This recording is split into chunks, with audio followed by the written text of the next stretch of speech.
సభ్యులకు, శాసనసభ్యులకు, శాసన మండలి సభ్యులకు, అదేవిధంగా వివిధ కార్పొరేషన్ల చైర్పర్సన్స్కు, డైరెక్టర్లకు అన్నిటికంటే మించి ఇవాళ పవన్ కళ్యాణ్ గారి పిలుపు మేరకు జనసేన పార్టీ జెండా రెపరెపలాడుతుందంటే దానికి ప్రధాన కారకులైనటువంటి 50 మంది జన సైనికులకు, వీర మహిళలందరికీ కూడా నమస్సుమాంజలి తెలియజేస్తా ఉన్నాను.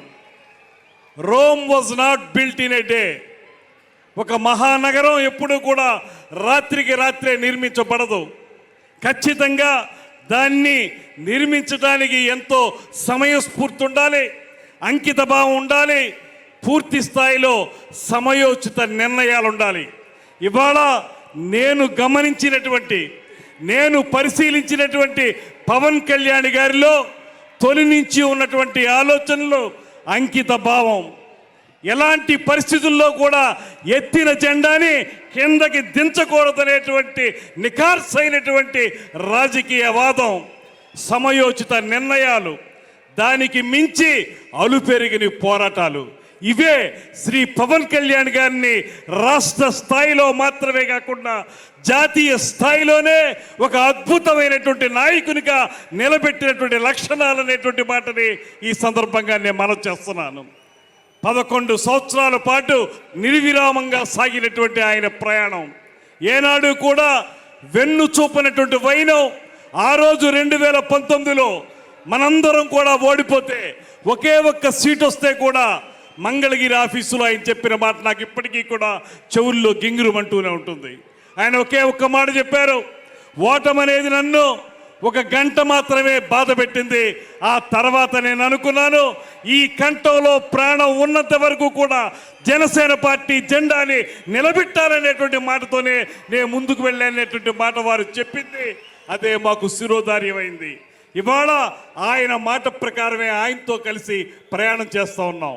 ఇవాళ ఒక శాసనసభ్యుడిగా, ఈ రాష్ట్ర మంత్రిగా, అత్యంత కీలకమైనటువంటి శాఖలకి మంత్రిగా మీ ముందు నేను నిలబడగలిగానంటే దానికి కేవలం శ్రీ పవన్ కళ్యాణ్ గారు చూపించినటువంటి వాత్సల్యమే కారణం అనేటువంటి మాటని మీ అందరికీ స్పష్టంగా తెలియజేస్తా ఉన్నా. ఇవాళ అధికారంలోకి వచ్చిన తర్వాత మీ అందరికీ తెలియంది కాదు, అధికారంలోకి వచ్చిన తర్వాత విర్రవీగే ప్రభుత్వాన్ని మనం చూసాం. నోటికొచ్చినట్టు మాట్లాడేటువంటి దుర్మార్గుల్ని చూసాం. బూతులు తప్ప మరొకటి తెలియనటువంటి నాయకుల్ని చూసాం. ఇవాళ పవన్ కళ్యాణ్ గారిని చూడండి. ఆ రోజు ప్రతిపక్షంలో ఉన్నప్పుడు కూడా ఎప్పుడూ కూడా ఆయన మాట మేరలేదు. ఒకే ఒక్క మాట ఆయనకి చెప్పారు, రేపు అధికారం వచ్చిన తర్వాత మీ పరిస్థితి అవుతుందో గమనించుకోండి అనేటువంటి మాట మాత్రమే ఆయన చెప్పారు.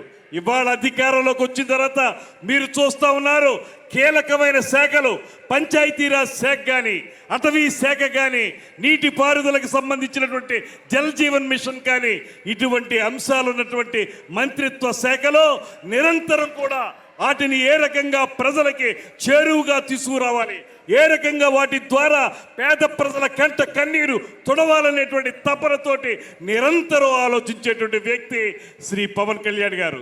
అందుకే వాళ్ళు ఎన్ని మోగినా కుక్కలు అరుస్తాయి, అరిచిన కుక్కల్ని మనం ఏం పట్టించుకోక్కర్లేదనేటువంటి మాటతోటి ఇవాళ ఆయన చేస్తున్నటువంటి కార్యక్రమాలు నేను ఒక్కటే మనవి చేస్తున్నాను. ఇంకా విర్రవీగుతున్నటువంటి వైసీపీ నాయకులకి ఒకే ఒక్క మాట చెబుతున్నాను, మీరు కార్పొరేటర్కి ఎక్కువ, ఎమ్మెల్యేకి తక్కువ అన్నారు.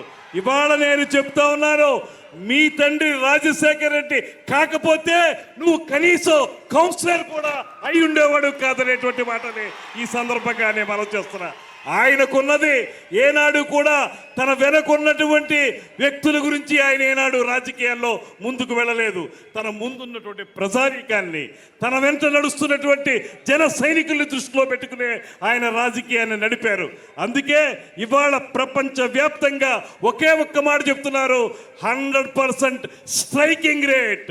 నిలబెట్టిన 21 సీట్లు 21 సీట్లు నెగ్గటం, నిలబెట్టిన 2 ఎంపీ సీట్లు 2 నెగ్గటం అంటే రాష్ట్ర రాజకీయాల్లో కాదు, జాతీయ రాజకీయాల్లో కాదు, ప్రపంచ రాజకీయ చరిత్రలోనే ఈ రకమైన రికార్డు మరే పార్టీకి, మరే రాజకీయ విధానానికి లేదనేటువంటి మాటని ఇవాళ ముక్త కంఠంతో అందరూ చెప్తా ఉన్నారు.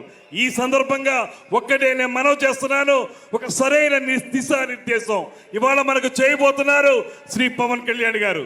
మన ముఖ్యమంత్రి గారు చెప్పినటువంటి బాట ఏదైతే ఉందో, మనకు చూపిస్తున్నటువంటి ఇద్దరు కూడా, ఒక పక్కన గ్రేట్ విజనరీ ఆఫ్ ఇండియాగా పేరు పొందినటువంటి చంద్రబాబు నాయుడు గారు, మరో పక్కన పేద ప్రజల కోసమే రాజకీయ పార్టీ నడుపుతున్నటువంటి శ్రీ పవన్ కళ్యాణ్ గారు.